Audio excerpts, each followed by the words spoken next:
It says we're live. We're live. Woo! It's alive. It's alive. And I still don't see anyone. I still see 0 people. Oh, there we go. 14. Yeah. Yeah, but I see a bunch of comments rolling in. So yeah. I see the comments cruising in. I mean, somebody's awake at this hour. I won't be for much longer, but you know. It's like 8 o'clock back there, right? Yes. That's kind of late, right? Too late. Yeah. Is it too late? If my sleepy time is 9 o'clock. Want to see the show, go to 7 o'clock Eastern, make a comment over, I don't know, that way or this way or whatever way it is. Whatever way it goes. Just to explain it, Ryan lives in that weird state that doesn't do daylight savings time. And it doesn't freeze. Bounces around a little bit, but if you guys wanted us to do it at 7, we're all over it. If 8 works better, let us know. Just put it in the comments and we'll figure it out later. Yep, we'll flip a coin. Drink up. I know Louie's got a bedtime of 9:03, so we got to be done right. You see, Mike got it right there, right on point. You have to work this weekend, Louie? I thought I did. I just checked the schedule. I'm off. You bumsicle. Work in the garage. I work every other weekend. You got to remember, people get sick every day. The hospital don't close, man. So that's called job security. There you go. Yeah. Yep. Mm-hmm. So Kelly says 7 is better. Yeah, Kelly says 7's better. We got one vote. Okay. Aaron says this time works for him. All right. I don't know, but I don't really mind. Bill O'Brien. He's joining us. Fantastic. Billy Brew. I'm with Louie. Earlier the better. Hey, here we go. All right, we're weighing them up. All right, so let's get this Friday started. I'm Brian with Arrowhead Garage, and that guy, I think it goes that way. Yeah, Mike from Lake and Lodge Garage. And then that guy, Louie from First Generation Garage. And then that guy, down here, yeah, that's that John guy from the VVG. So the Vinyl Village. Yeah, sounds gangsta. VVG. JT says he's retired, so no diff. Paul Kaiser says just retired, so either for me. Mike Jacob says I'm an extra drink in by 8. Hey, this makes for a better, more flexible audience. Exactly. Right. But only 1 an hour. You're doing pretty good. Anybody gummies? Anyone gummies? So tonight's topic. I said it was sandblasting, but I'm corrected. Yeah, so tonight's topic we wanted to hit on paint and rust removal. All methods, chemical, mechanical, anything you got. Let's start talking about this stuff. I know Jonathan kind of ran into some issues with his hood there behind him, and I'm actually got a guy coming in this week on Wednesday to do a bunch of dustless blasting on the pickup. Yeah. Oh, it's a timely conversation. Let's hear your thoughts. You open the door. I want to ask your thought. You said dustless, so you're going to use the water with it? Yep. Yeah. Okay. Yep. I'm going to give it a go. That's what they say. I've got all the what they call it, afterblast material to put on there. So. Yeah. What about getting all the stuff that gets caked up in all the crevices and corners that doesn't rinse out? Yeah, well, I'm going to have to. I've got it on a rotisserie. I can just flip it upside down and shake it. But I had a car done that way. I thought that was the way to go, and I found so much of that slop packed in the corners. Yeah. If I wasn't cutting the car apart, I'd be a little. I don't know. I like media blasting. It's my favorite. But the water stuff, I'm not sold. So well, we'll see how it goes. And here's the reason I went that route. First of all, I did it on the Firebird, but there were no panels involved. It was just structural stuff. Yep. And the guy who did it did an amazing job for me. It came out really nice. Yeah. And it's a mobile outfit. Like I think it was. Which one did you do that with, Jonathan? It was the pumpkin. The pumpkin, yeah. Yeah. And they just roll up and deal with it. I've got everything on the rotisserie and loose fenders, so we'll see how it goes. I'm gonna give it an honest try and see what happens. But I don't want to be warping any panels. Right? No, that's a pain in the ass. So the water normally once it's warped, it's junk. It really is. Yeah. So I do have a little bit of experience with dry ice as well. Yep. That works pretty good for removing grease and loose contaminant. Road grime. Yeah, road grime. It's really rough to take off a lot of paint with it, and it doesn't really get after rust. Yeah. So, you know, I'm thinking I am going to blast this thing down. I'm going to have it. I'll hit it with the after blast, get it as cleaned out as I can get it. On these pickups, there really isn't a lot of place for it to hide anyway. No. It isn't like the Firebirds with all the, you know. You fill the rocker panels full and it's not coming out. So. Yeah, there are no rocker panels on these things. It's the bottom of the floorboard. So right. So, you know, I'm kind of thinking this is the right way to go for this one, but I'm interested in what everybody thinks. I mean, I thought about getting it dipped, but the closest place to getting it dipped is almost Pittsburgh, Pennsylvania. So that's a pull for me. Yeah. I've got a place probably 30 minutes from the house here. It's just the expense. I think they quoted me. Oh, I can't remember now, but I think just the body shell for that Firebird, I was going to have it done. No, the GTO. I think it was my GTO. I think they quoted me $1,800 just to do the body shell. To dip it. Yeah, to dip it. And then at that point, I mean, I had a trunk deck done that way. And because it was a big flat trunk deck for a 62 Lincoln. So I did not want to media blast that thing. It had a lot of rust from the inside out. And I was trying to salvage it because you cannot buy that panel. And it was, I think, $300 just to do the trunk deck. And I got it back, and the flat panels were okay, but there was any kind of part where the metal was folded over and had rust in it. It was still actually caked inside the pinch welds and everything else. It doesn't get it out. Yeah. So I didn't expect it to, but I was hoping for more, especially for that kind of money. Yeah, and you can see why it's so expensive, though. I mean, you watch those videos, man. There's a giant ass tank of OSPO there dipping that shit. Yep. They're rinsing it, dipping it, rinsing it, dipping it. Yeah, that's got to cost a fortune. Yeah, but not to say to get more use, but. And then you have to transport the body. Yeah, right. And everything Which else. is always fun when it's either off a car or on a rotisserie or on you got to put it on some sort of jig, right? Yep. So I don't know. I'm kind of looking at it this way, thinking, and then once I get it blasted, then I'll cut the few small areas that I've got to repair. Interesting thing on this body, all the rust is on the right-hand side. Now, us guys that live where there's snow know that all the rust is usually on the left where they put the salt in the road. But must have been driving in all the ditches in that truck. Yeah, right. That's what I'm thinking. I don't know, but anyway, I'm headed that route. But then I will, do the OSPO treatment of anything else and stripper, and I've also done the mechanical stripping with the panel conditioner, and that works really good too. It's just a lot of work, and when you got a lot of contours like this truck, it's expected to be a lot of work. But so I don't know. We'll see how it goes. Yeah, you will see it on video.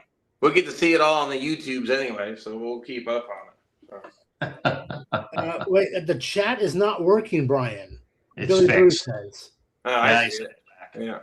Is it not working? No, it's okay. Okay. It just came back. It's fixed. Okay. I know probably maybe more than 20 years ago, I was working on a 74 911 Carrera, and I had it soda blasted. Yeah. And I had that milky white clumpy shit in like every little crevice that I had to then get out and spray out. I mean, like 20 minutes, the car was completely stripped, but then I had to go back and deal with all the over soda. Yeah. Well, even wet too, so it turns into clumps. But even media blasting, you fight the same stuff. It gets everywhere. But a loose powder is easier to vacuum and blow out than a caked up, like cake, basically packed up in the corners. So. Yeah, my dad did the dry ice on his coupe, and he loved that. He thought that worked out great. But I don't know. Louis, What do you say, about you? Louis? What do you do, Louis? I'm very old school when it comes to that. Everybody has their own opinion. I seen guys keep it traditional. I'm more of a traditional guy of just sanding the car down to metal and keeping it clean from there until you shoot it. I was just a primer guy for a long time until Jonathan kind of beat in my head to use the epoxy primer on top of your metal. So the Lovebird is one. No, the Lovebird and the Ladybird is one of my first projects I introduced epoxy to seal raw metal. I was more of that old school bodywork type of guy. And let me tell you something, I know a lot of cars out there that was built that old school way and they still kicking butt, they still look good. So I think honestly it depends how rare is the car that you're doing to spend the extra money and how deep is your pockets if you want to go that route. Yeah. Well, what's You know? the use of the car too? If it's going to spend most of its life in the garage or out of the weather. True. Yeah. Right. True, but you put all these work in, and you look behind you. You put all these work into the car, and last thing you want to see is a bubble, right? Oh yeah, adhesion problems or rust bubbles. You don't want either one. Exactly. So it's just one of those things, and then I kind of like the other advantage to sandblasting, or in this case, media blasting. It's actually glass, but the nice part about that is it does get into the rust pitting too. Mm-hmm. It eliminates the pitting. You can treat that. What do you guys usually do when you're working in an area that has some rust? I mean, as far as treatment of rust before paint and then coatings. Well, my goal is to get 100% of it out. Right. That's that word goal, right? Now, if it's bad enough, it needs cut out and replaced. I don't believe thoroughly in all the chemical conversions, especially underneath outside body finish. Like inside panels, I'm okay with some of that. It's just not worth getting too carried away. But if it's outside, yeah, it has to be clean metal, or it's got to be rust that I can't see. And it's either removed by media blasting or grinding it with a 36 grit. You just can't leave rust. Now, epoxy will seal it up and definitely slow it down or completely stop it, but don't gamble on it. If you're seeing any kind of rust or corrosion in my eyes, it's got to go. So. Yeah. I'm kind of the same way. If it's interior stuff where it's like structural material that has some pitting, I'm okay with that. Blast it, treat it, seal it, go with it. If it has a little discoloration here and there, probably all right. If it's on a body panel, it's gone. End of story. If you're going to put your shiny paint on it, your color on it, don't do it. So. Exactly. And I have used OSPO. I've used OSPO in a lot of situations where if you guys all know the front Firebird bumper brackets, ram horn thing there. You get rust inside of that. Yep. So I just soaked it in OSPO. Yep. It just soaked it in OSPO and then, neutralized it, cleaned it up, hit it with epoxy. All good. Yeah, all good. Yep. So, there's just some stuff you can't get to. And in cases like that, the OSPO works. Yeah, by the way, those brackets you're talking about, Mike, we all be dead before they rot to hell. Oh, I know.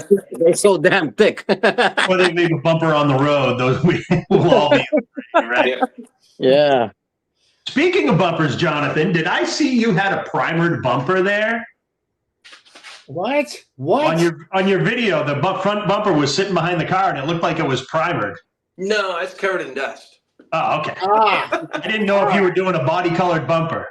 Man, that's the original bumper that was on this car. I haven't thrown it away yet because that was a weird thing. I don't throw parts away until I'm done. But I have a repot bumper that I suspect will be like Mr. Judicus, and I'll be spending 20 hours fitting the grills and making the bumper work more gooder. So yeah. Here's a question I was expecting. Glenn.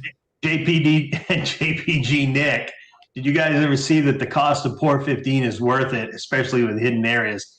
There are so many comparisons and analysis on YouTube comparing POR 15, they're all wrong. Yeah. Rust Encapsulator by Eastwood, all these different things. Yeah. And quite honestly, everyone I've seen, POR 15 ranks very poorly. Yeah, last. Yeah. Very poorly. Yeah, adhesion, sticking, corrosion stopping. Yep. Bringing regular Rust-Oleum straight from the hardware store was better than portable on the last analysis I saw. Yeah, I had the same conclusion. Oh, I guess there is a GTO bumper in here now too. Okay. So it might be behind that, but it's behind that. So I don't know. But there's this corner here, straight ahead of the car. That's my dad's original bumper. There is a. No, it was behind the rear of the car, laying in the driveway. I thought it was a painted bumper, but I couldn't really. That's the GTO bumper. If you saw it in the driveway, I bought that real cheap from a guy here locally. It's in really, really, really nice shape. I have 4 of them now, but this one's really nice. So I'm going to find a new home. Anyone needs a bumper for 68, 69 GTO that needs work, I'll make you a great deal called Come Get It. So, yeah. So, yep. So here's my first trivia question. All right.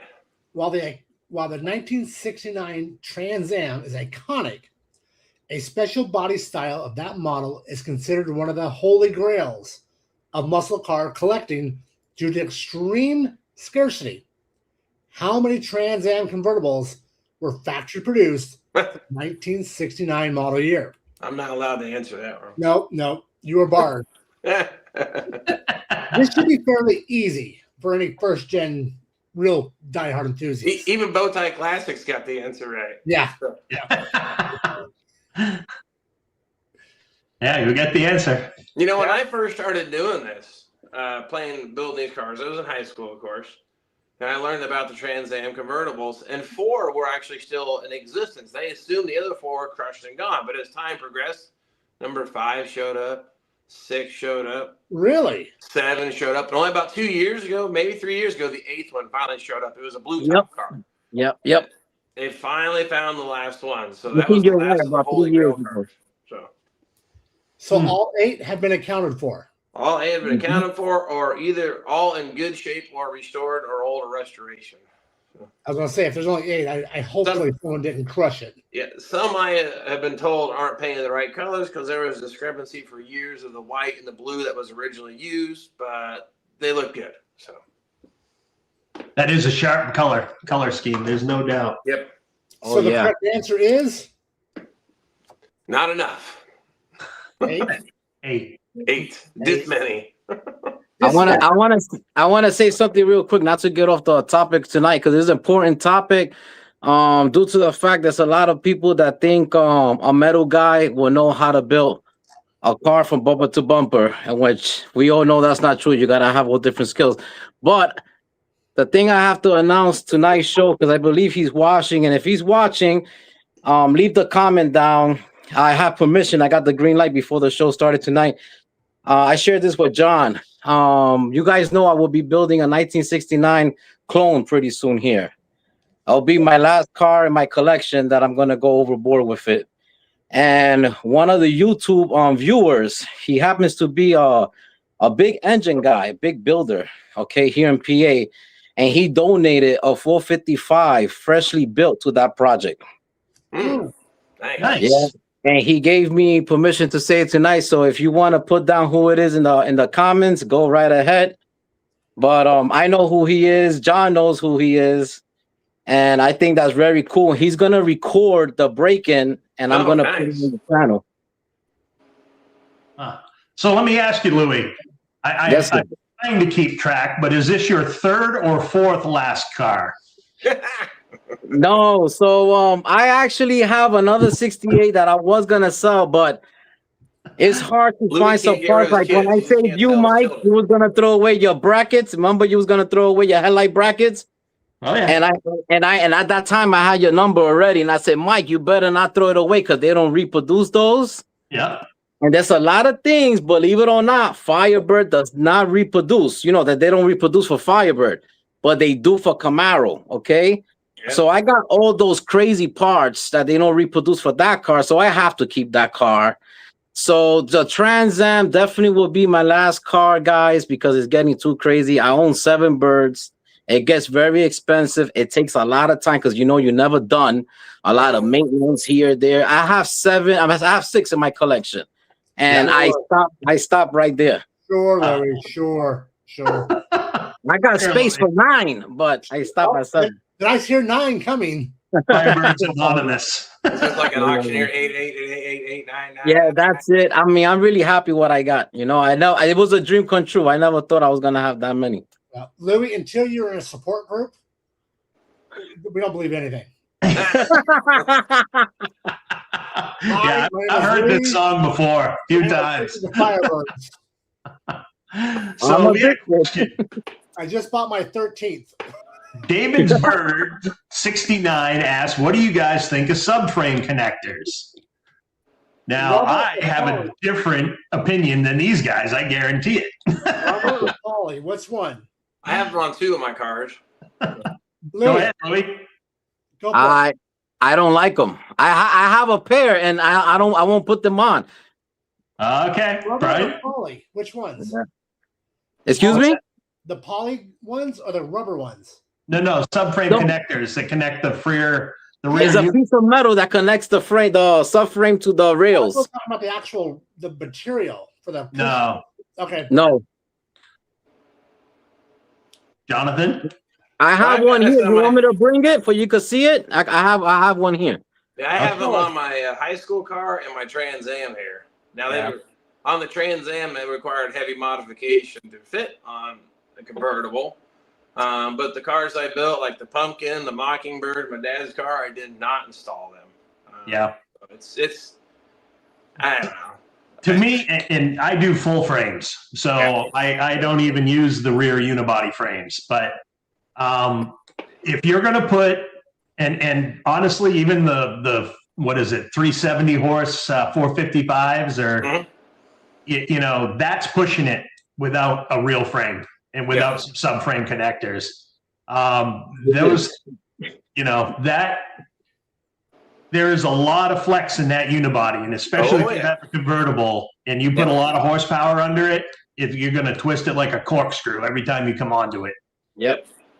But with a stock engine and stock motors, it's fine. GM engineers knew what they were doing. 352 barrel, 2-speed. Yep. 200 horse. Yeah. Wind downhill behind you kind of stuff. Yeah. Right. You know, versus my 550 horse in my Firebird, right? Yeah. So it just depends on how ridiculous you want to be. and the Bills, like Jonathan did a convertible for himself, and Mike, they both have LS. As a matter of fact, John does and Mike does. I do agree. I mean, I will put subframe connectors because being a convertible, you even have more flex than a Firebird naturally had. Being a convertible or a coupe, because coupes has a lot of flex. That's why they always crack at the top of the A pillar. Okay, at the top, very top, they got cracks. Okay, and Mike putting the LS and John putting the. Matter of fact, John has I saw it on the white car when he brought it in PA. It's all painted white, also nice and clean in the bottom. And the way he did it, he tucked it in so much they don't hang at all. I mean, they nice and flush to the floor. It actually looks like it was meant to be there, is what I'm trying to say. A lot of work to get them fit though. Like they don't. Yeah, 100%. I agree for a convertible. Yes. Mm-hmm. Yeah, it's there's when especially when you really start tearing these things down and understand how that whole frame is assembled. And honestly, you're nothing but impressed with how GM designed that. I mean, it's really, it is brilliant. I mean, think about how forgiving all of those tolerances are to put that body. I mean, we all fuss around. We try to get everything within an 8. You know, we want it. They did not give a shit at the fact. No. Move it down the line. It was building the car for 6 years only. They wanted the car to last 6 years. Yeah, but they didn't. It was designed so they could do that. It wasn't designed so you had to fuss over every dimension. Correct. So Aaron K asked, did you make your own, John, or did you buy them? What brand, if so? I might be wrong here. It's been 7 years ago now, but they're the standard generic, like how at Louis show, but I think they were from Summit. They were Summit or Jags brand subframe connectors. And then that was when the cutting began, started notching them out, boxing them in, and just reconstructing to fit all the bracing for the convertible. The other option was you cut the bracing or you get welding style. And I just didn't like the idea of welding because I like to take things back apart and change it. Now, once you weld it, it's permanent.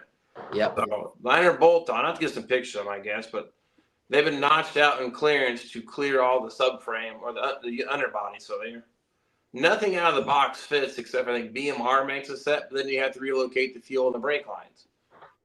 So convertible makes it a little more tricky. Yeah, Ride Tech has that whole 4-link rear suspension set up, but you do have to do a little bit of cutting. I did my full frame, so I didn't have to cut it at all. The only thing I had to do was remove the rear frame unibody frame rails. Mm-hmm.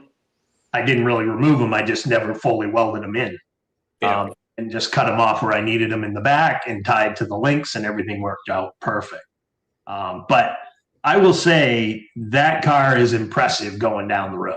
It literally, there's no flex, there's no twist, and it rides level and stays. It's crazy. But I got a big old sway bar back there. I got all the shit. So, but what about a M21 Muncie with 400 horsepower? Yes, I would definitely have. Yeah, that would make it flex. Yeah. And that's like with the big blocks even. There's so much weight in those big blocks, they can't help but not flex. Yeah, I think you might be referring to even the transmission case, because the all aluminum Muncie 4-speed cases have their weaknesses. They make steel dividers and stuff. You can upgrade them. But even 400 horsepower isn't really pushing the limits of a. Oh, I see what he's saying. Yeah, a Muncie at that point. But I guess I've got two of them.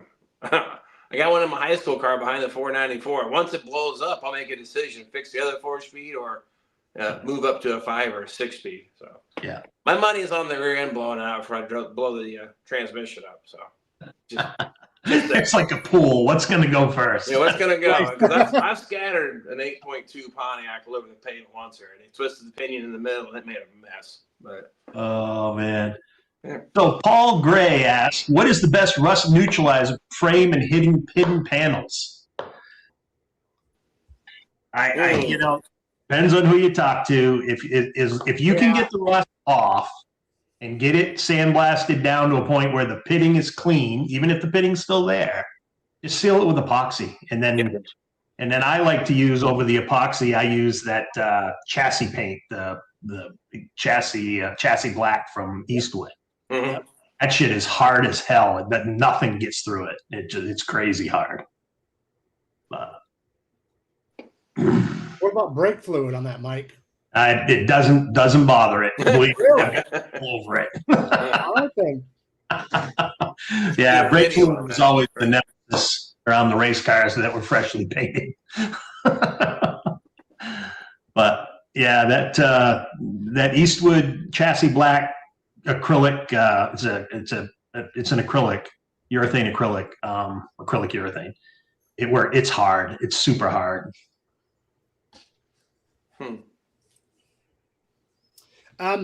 We didn't talk about what we did this week. Oh, yes. I filed all my fingerprints off so I can go do crimes and bad things. They'll never know who I am. So you can be a crime boss now, John. Yep. I got no fingerprints left because this thing has been completely block sanded and down to 600 grit. It's ready to go to the next part of the paint. That's exciting. And the sad part was I got sticker shock on paint so far. My paint guy, I thought I was getting set up here locally at a reasonable price for a gallon of color, not the clear coat. The gallon of color is $900. What? Yeah. Hey, I said, whoa. Yeah. What color do you want? But I'm going to. I'm doing some exploring and doing some shopping. So, yeah. Oh yeah, you got a bunch of really nice flame reds and things here in the Summit catalog. Yeah. $160 a gallon.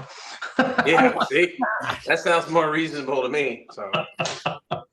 Yeah. No, I spent the weekend. Jim, you'll be proud. Jim and Kelly built another jig. I built the jig so I can put this truck body on the rotisserie and build the entire body on the rotisserie, not the bed, just the front cab forward, and just mostly so I could get it ready for sandblast. But it's really nice working on that body when it's hanging up right in your face. No, much better on the back and everything. So I'm too old to be crawling around. Yeah, that's what laying on my back, standing rocker panels and all the bottom of all the panels. I like everything, sand it all the way. That's a lot of work. Yeah. Didn't you get some child labor? I sure Yeah. did. That's how I keep my costs down. I get more of my inheritance by making her work for free. Smart. Yeah, she ain't working for free. She's working for future ice creams from Grandpa. That's right. Nailed it. I don't know. It's good trade, good exchange. But I don't think she wore her fingerprints completely off. But No. you know, Hey, she was trying, dude. That was awesome. yeah, she was getting into it. So I was Yeah. like, yeah. So Little forced child labor. On them all. 10 million farmers can't be wrong. yeah, it's okay. I was exploiting my children on YouTube, make a few more bucks, more views. You know, it's fine. It's fine. So now she's my sidekick. She's probably one of my biggest supporters and helpers. So she's getting over the camera shy part. So Yeah. Good. Yeah, I noticed that. She's all smiles now. yeah, because I made that comment about free labor, and the look on her face like, what? What the hell you did? She's like, What you mean? I could have got paid for this? So And I'm now- going to the mall, Dad. Play.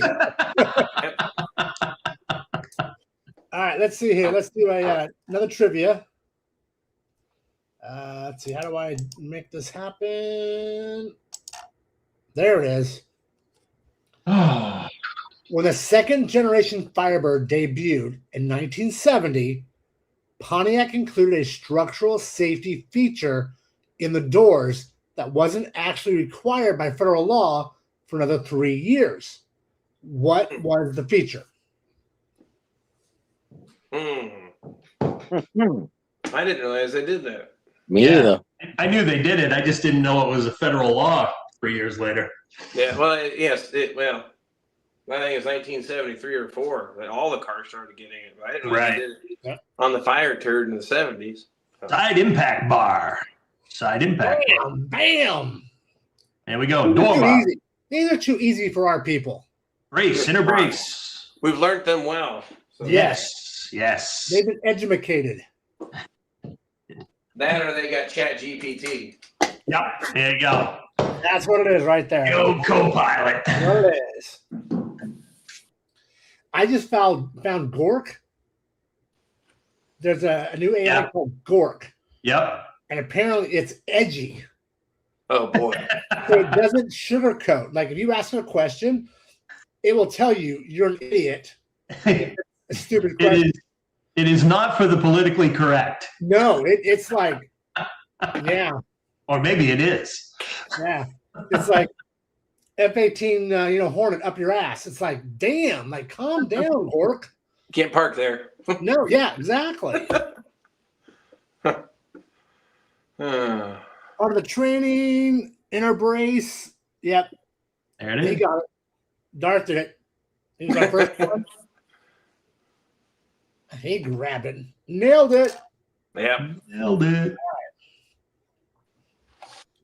So, All right, so what was Louis up to? You got me filing Yeah. my fingerprints off. Let's go around. Louis, what you been up Look to? at that gem behind him. That's what he's been up to. Look at that thing. You painted the Pontiac Bling, 350 here. I love that color. She's Yeah. pretty. Yep. How you like that paint, Louis? I love it. Beautiful. The guys, do not waste your money on rattle cans. I've been doing it for years.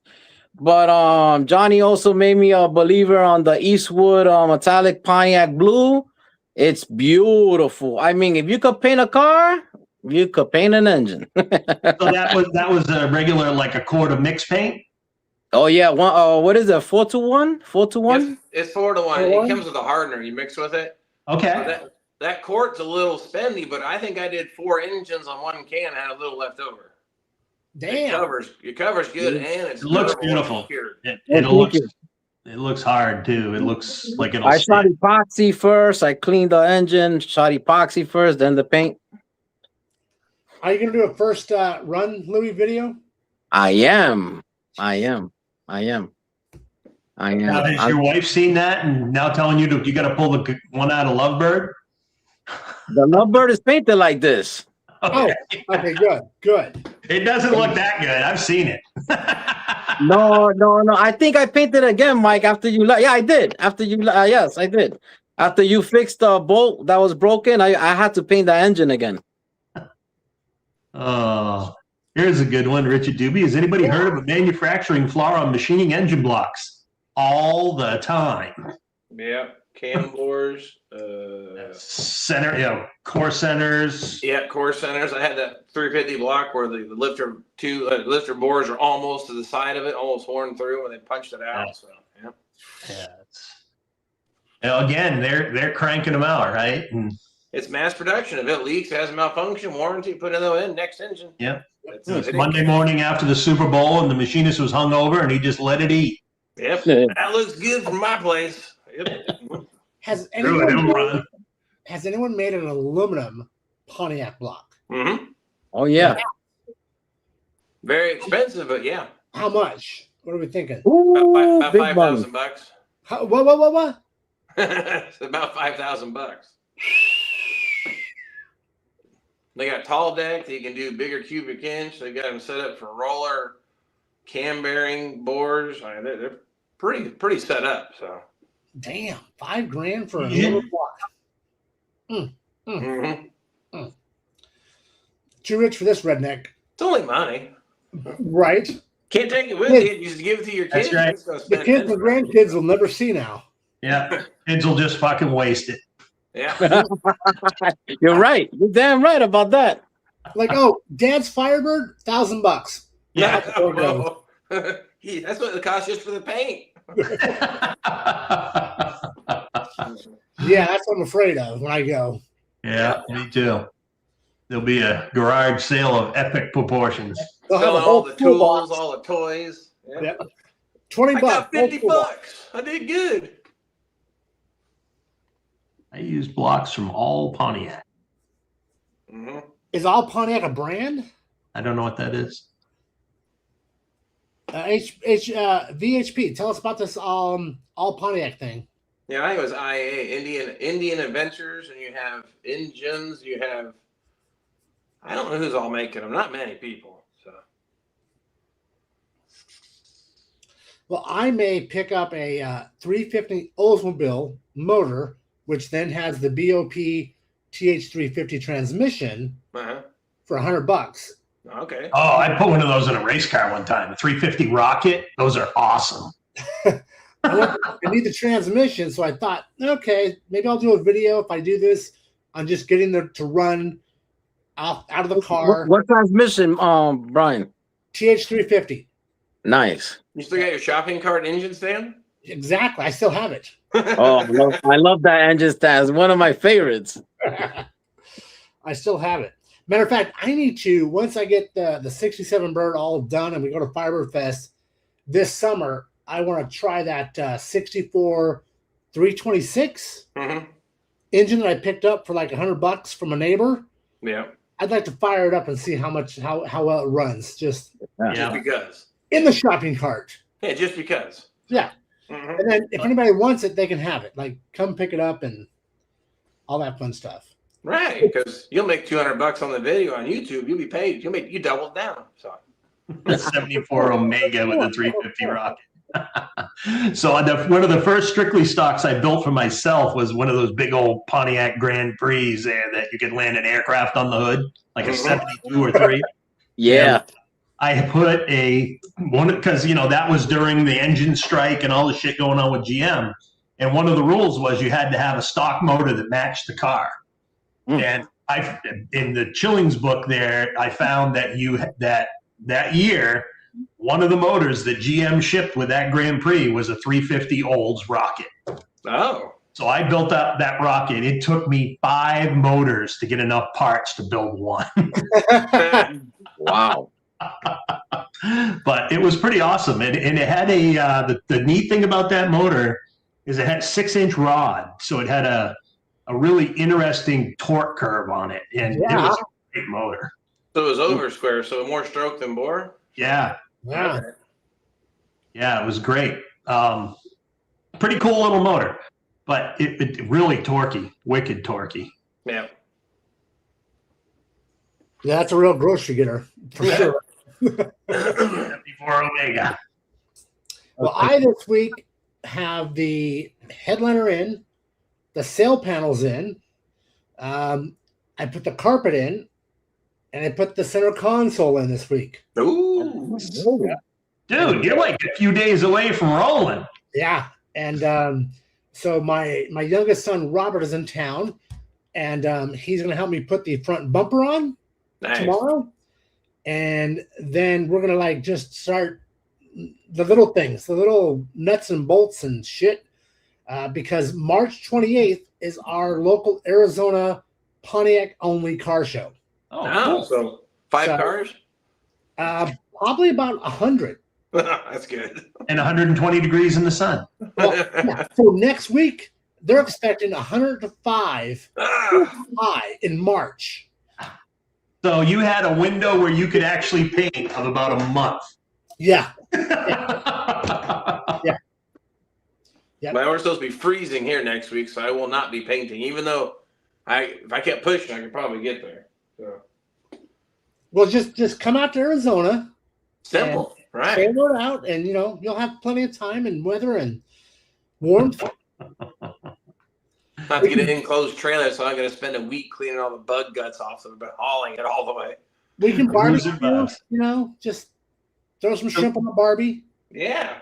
So Brian, have you had the bumper on It's fine. yet? So. What's that? Have you had the bumper on that car? Oh.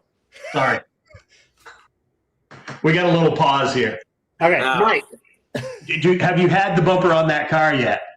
The front bumper? Yeah. Not yet. Okay. But it is all assembled, so it should just yeah, it should. Yeah, but isn't yours an original bumper though, not a repop? So remember, the car was originally a 400. Yeah. Something happened. There was a little fender bender apparently. Yeah. Incident. And the body shop, whoever did the work, instead of spending the extra money on the 400 bumper, bought a 350 bumper for him. So I went and did what John said at a couple Firebird Fests ago and bought the emblem and glued it on. Yep. So it's, from what I understand, it is an original 350 bumper. Okay. So it's a factory bumper though. Yeah, it's a factory bumper, just not a 400 bumper. Well, that makes your life a little easier. The grills normally match up a lot better. So. No, the grills are like this. Oh. Okay, great. Yeah, they're aftermarket. Those are aftermarket. Yeah. Do some studying on these boys right here, because that's a mission. There is a definite order you want to put that thing together in, and if you get out of order, you will hate life. Sidetracked.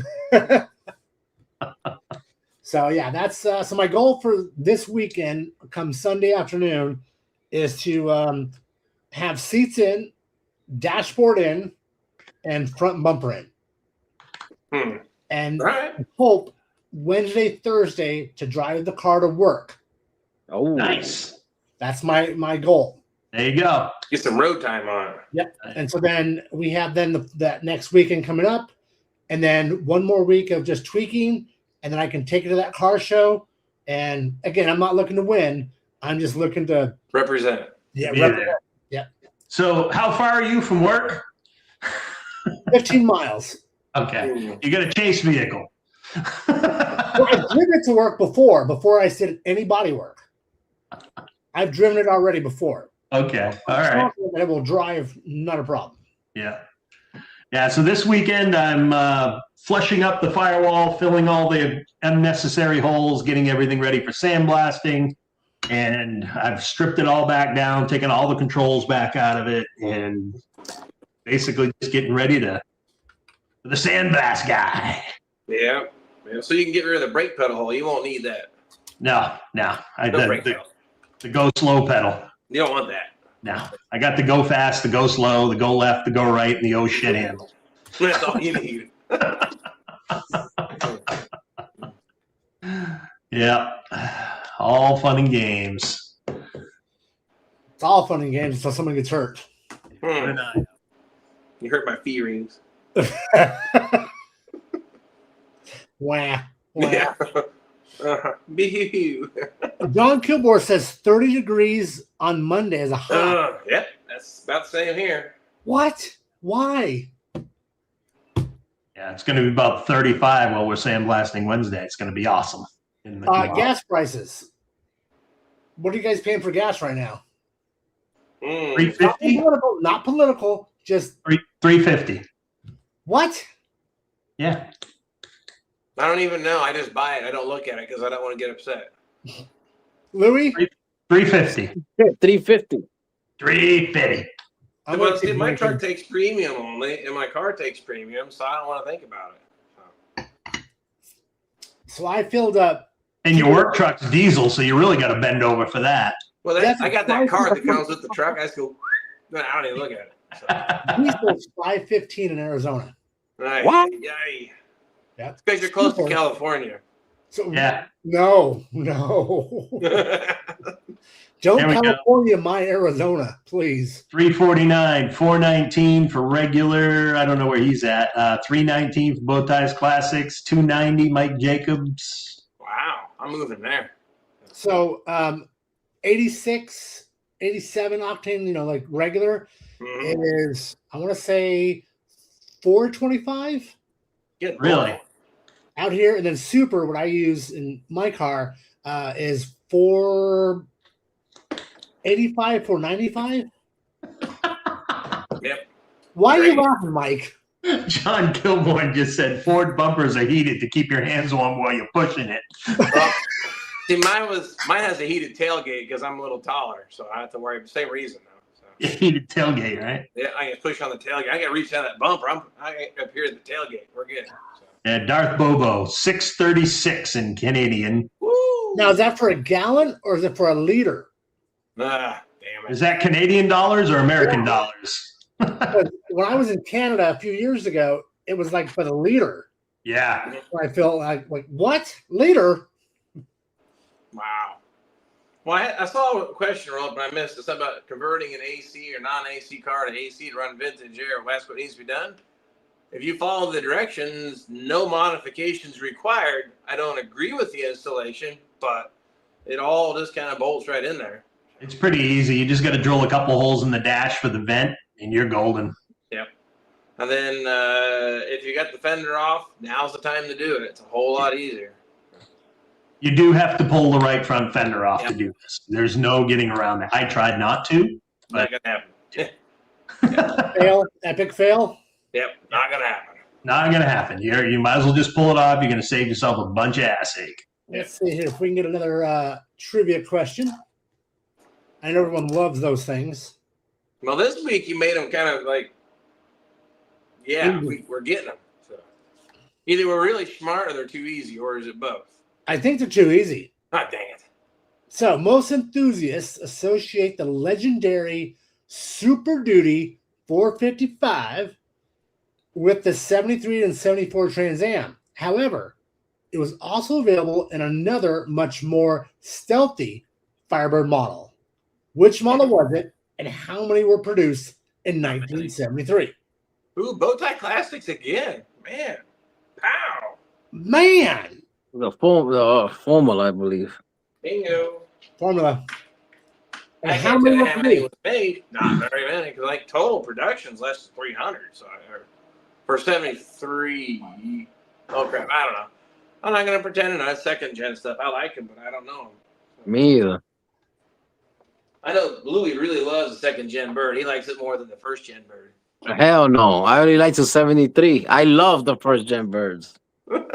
And the rest could get barbecued. You're not second gen. You're not second gen curious, Louis. No. So we had a question here from JPG Nick on the AC conversion. What about the AC vents on the console? I'm assuming he's talking about vintage air. Console? Well, the one at the very top, I guess maybe in the dash you got to cut out. I don't Yeah. Oh, that's right. There's at the top. Yeah. So the one that comes with the vintage air kit for the Firebird kind of blows. It's ugly. It's horrible. It's ugly. But they do make another one that's kind of optional. That is a much better, more, how do I want to say this, Jonathan, more Gooder. authentic looking and certainly more robust. Yeah.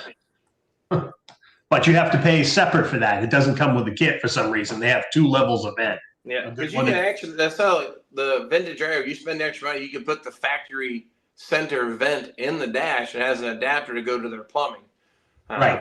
And that's what I did on the Pumpkin, and I did in my dad's car, because I do not like the cheap plastic vent that it comes with. I did the same thing. Yep. It's I'll spend the $80 because the stuff that comes with the kit is hideous. So Yep. and flimsy and doesn't fit. And speaking of Dad, Dad says hello. Yeah. Hello, Dad. Hey, Dad. John, how much is that kit now? The for AC Vintage Air. Do what? Kit? How much? How much is it now? I think it's $2,000 now. I think it's close. Yeah, it's like $2,000 without the pump. If you need the pump, it's a little bit more now with the condenser and everything. It's 28 to spending. 3. It's gone up quite a bit, but they really Yeah, didn't my get- white Trans Am here, I think I paid $1,500, $1,200 for it, but that's 7 years ago. So Well, Yeah, there Yeah, you go. vintage That's right. haircuts. Dad. You owe Ed some ice cream, man. That's right, Dad. Ed needs a big ol' ice cream. Ed's putting some ice cream in the bank account right now. Yep. So So the answer, they made 43. Okay. It That's wasn't very many. 43? that many, Wow. I 43. think it was. I would have thought more That's than that. rare. Yeah, that's pretty But rare. the formulas, that's the magic right there, the formula. So Yeah, Yeah. 2,300 for Vintage Air version 4. I man, thought they were on 5 now. 5. They're on 5 now. So Yeah, They're on version 5 already? yeah. Yeah, That's the one I got lined up for the truck. yeah, it moves a lot more air, version 5. That's how I have in Dad's car. It really moves the air. So Yeah. the shape's a work. little different. It's a little bulkier. The box gets shoved in the dash, but it'll go. The thing I struggled with on the Firebird was you have the 2 size hoses, right? And the thicker hose coming through that vent, and I went the recommended way, not like I didn't do the extra work, but that larger heater hose coming through the air, coming through the fan hole, then the air vent. Mhm. It was really hard to keep that from kinking before it got up into the nipple on the Vintage Air box. Mhm. Jonathan solves that problem by making it look more stock and rerouting those nipples. But Yep. I decided to just do it the way they did it, and because I had a flat firewall, I had a heater delete firewall, Yep. and it was a bear to keep that hose from kinking. Yeah, my Trans Am's that way. I've got the smooth firewall, and I took them all 4 hoses through that top vent, then ran them to the box, and it was ugh. Pain in the ass. Yeah. But Okay. So And what the- about my case, which my car was original AC car? Mm-hmm. If I went with this Vintage Air kit, is it easier because I already have AC? well, the only thing you don't have to do is cut the holes in the dash. Yep. Because they're already there. Everything else you got to do. Right. And they just have a plate you bolt over your heater coil hole now. Okay. Yeah. Bolt It that looks a little better than the newer panels, but they're still not. I don't love them, but it does look better. I used to bolt from the inside. You can still see the outline. It looked like crap. The newer ones goes on the outside now. It looks better, but you have to machine down or grind out that outer lip. And it Yeah. makes the firewall real flimsy after that. So Mhm. Yeah. What about just going back with all stock new components? you go broke. It's expensive buying it. And it works. 2,300 is better than go broke. Yeah.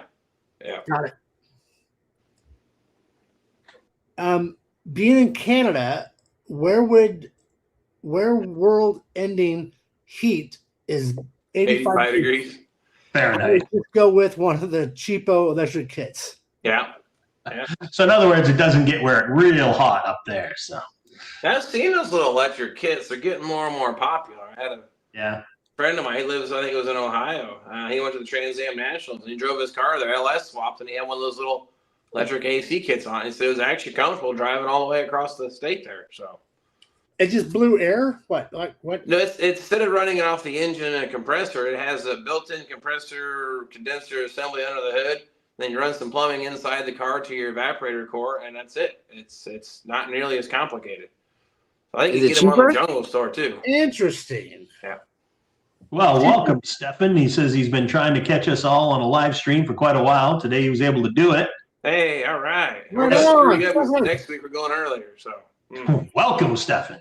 yeah. So let's revisit the question. Is now the time change? Because in Arizona we don't change time. Is it better for everyone else that we keep it at 8 p.m. Eastern, or should we go to 7 p.m. Eastern?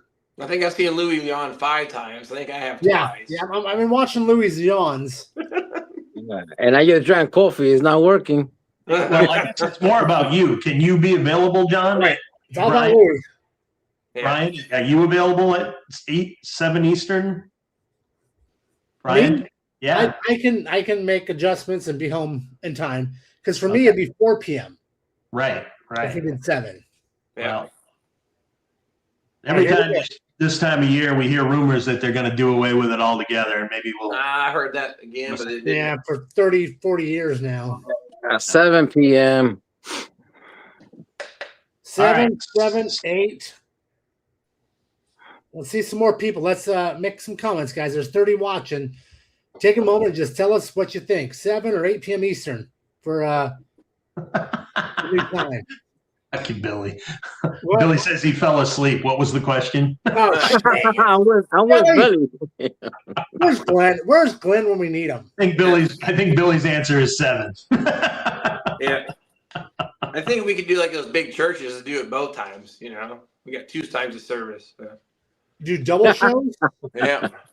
Do one at 7 and another one at 8? Yeah, we'll do it back to back. Holy Lord loves you. Make sure to put that donation in when the plate comes around. This is awesome. I'm restoring a 67 Camaro, putting a lot of new parts on it.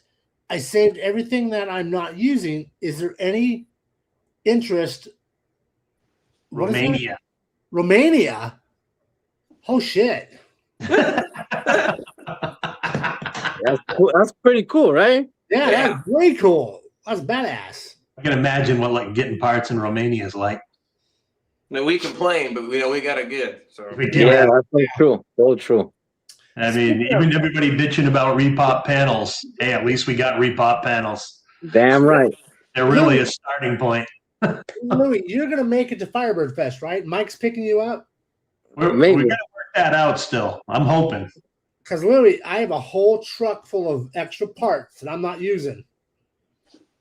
Oh yeah? They have your name on it, like 68 center console. oh, Yeah, they'll go nicely with your 6th or 8th last Firebird. Right.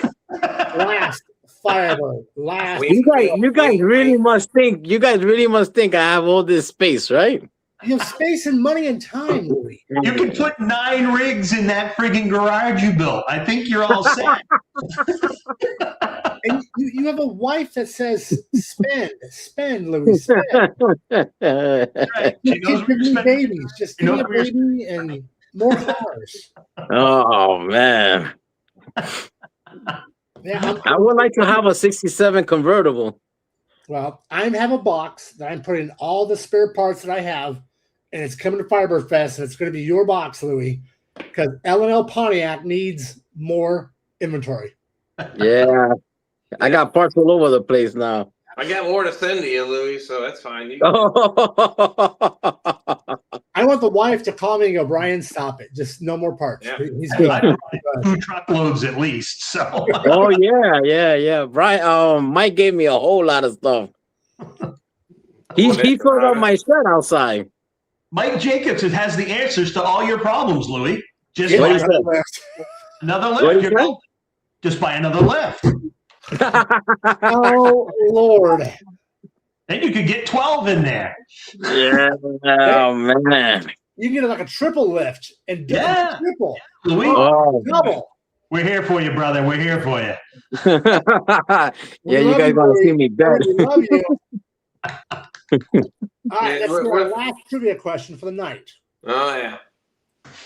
The 1970 Firebird Trans Am featured a distinct engine tuned aluminum dash. On every early production model, often called 70 and a half, the tachometer had a specific design quirk regarding the red line that was quickly changed. What was the quirk? Yep. Good luck on that one, because I don't know. I don't know. All our second gen people that complain that we don't say enough second gen, Now's your time, forever. Yep. Speak now and forever Right. hold your peace. now's the time to tell us.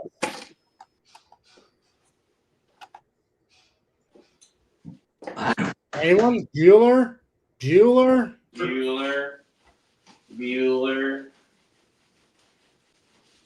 Anyone? Nobody. That one's a tough one. Wow. I never even heard of this. JP says, I'm not a second gen fan. Sorry. No, They probably- I'm out. I'm They out. probably put the red line somewhere where it was basically guaranteed destruction. Mike, you're close. Mike Jacobs is close. Where's Lisa? Shouldn't Lisa be answering all these Yeah, we haven't questions? seen Lisa tonight. She's having a hell of a time with that Mm. shop that did some work for her, apparently. Yeah, I saw that. That was unfortunate. Yep. Wilder says, I have a 70 Formula, not 2. Not TA. yet. Oh, Oh, Lisa's Lisa's there. here. Lisa's here. Yeah. All right, good. Lisa's didn't know if we saw her or not. I'm like, what happened? So the answer is the quirk is that it had an 8,000 red line. Oh, good lord. Yeah, grenade. Bye bye. You let the smoke out of it real quick that way. Yeah, 8,000 red line, and the actual red line was like 6,000. Yeah. 5,500, 6,000, but the red line didn't come on the gauge until 8. We had to pull the pin on that thing. Right. Jesus. Oh, let's do it. Come on, we have plenty of space. Let's go. It says it can go to 8. Imagine the warranty calls on that.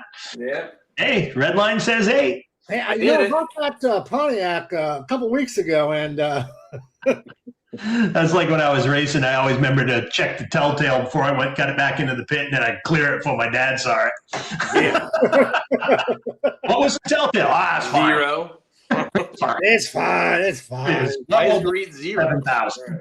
All right, did we ever come up with an answer for the 7 or 8 o'clock Eastern? It looks like the majority says 7.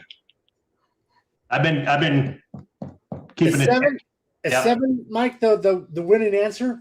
I think so. It looks that way. Louis says yes. All right. So next Friday, 7 p.m. Eastern. Mm-hmm. And that will be our summertime or spring clock. Whatever or time. That'll be our time moving daylight forward. savings time. Yeah. Be our time moving forward. Say it again, Mike. Yeah, I think that's fine. All right. So 7 p.m. next Friday, we'll start through the summer. I was really expecting somebody to say 7:30, but nobody did. Split the difference. Yeah. Right? Right down the middle. Like, poof. Solomon. All right. Guys, we've magical 1 hour. I see that. It's bedtime. 32 people watching. We're doing good. Congrats. Sweet. Plans for the weekend. Anything we're going to finish up? I'm going to clean the paint booth because no longer is it a body workshop. It's going to be a paint booth. So I'm going to probably may drive this thing outside and try to clean the paint booth up here so I can get ready to paint. So, yeah. Might go for a victory wrap in the gold color. So, What I'm color? plugging 100 holes in the dash. yeah. It's kind of a goldish color, tan color. I don't know. Goldenrod. Walk that way. So, Goldenrod. Goldenrod, John. yeah. Oh, that takes me back to 2012 in a situation. Never mind. Yep. Yep. Mike, Let me guess. Your outfit was goldenrod. I was in New Hampshire, Mike, when that happened too. Oh dear. Yeah, that's a off air. Yeah. Anyways, I have an idea for next week Friday. I would like for everybody to share put a comment from now or even when the live is over. You can still put comments down later on. Where do you guys struggle at on your project? Is it mechanical? Is it painting? Is it wiring? Is it metal? Is it body work? Is it motivation? That could be a topic, in the topic, because I'm learning more and more that there's people that either don't understand the difference between metal work and body work, which is two different things. Yes. All right. There's also guys that are terrified to wire their car or understand wiring. Mm-hmm. And there's also guys terrified of painting a car. No, it's and since we all have done it, everybody that's here on the live, we could help each other out. Even the guys watching us at home could tune in and see, what's the easiest way and this, that, and the other, because I really feel the hobby is to help each other out. you know, we all wasn't born geniuses or knowing this crap. You know, we learned the hard way, one way or the other. Yep. And I No doubt. think And don't be ashamed. You know, don't be ashamed. We're not here to make fun of nobody. We're here to help people. I know my forte is electrical. There's something about wires that I just understand. Yeah. And wiring never scared me. Never anything. Or even how do you keep your projects organized? I mean, we all have different ways to organize our projects and keep. That's a good one too. That's a good one too. That's fine. Big pile. Yep. Big pile. Just right there. Big old On a toast and a list on my phone. That's what I do. I write shit down on a back. Yeah. Yep. I'm like Brian. I have to write crap down. Yep. If I don't write it down Me and too. see it daily, For me, if it's not on a list, it doesn't exist. And it's literally, I got to be working down through a list. Otherwise, I just get in the garage and there's like a million things to do. Or if I go down my list. The cool thing about the list is that if you're too busy that day, you either pick the easiest thing off the list, or if you're tired that day, you pick the easiest thing off the list. absolutely. And you're still moving forward. Like I always say, you're still moving the project forward. I keep a list on my phone. So if I wake up in the middle of the night and say, oh shit, I forgot to tighten up that U-joint, I can put her on my list and there you go. That's a good one too. Sometimes you forget and you write things down, boom, you go back to it. Yeah, you'll be thinking about it when you're driving down the road. You're like, can I tighten up that U-joint? Nope. Good gravy. All right, kids. All right, guys. All right. I'm going to bed. 7 p.m. Eastern next Friday. Yep, sounds great. Deal. Thank you. Got it? Yep. Get Yeah. Got it. Got it? Get it? Good. Good. All right. Good You guys have night. a great weekend. Later. you Have a good Go week. turn some wrenches. Thank you.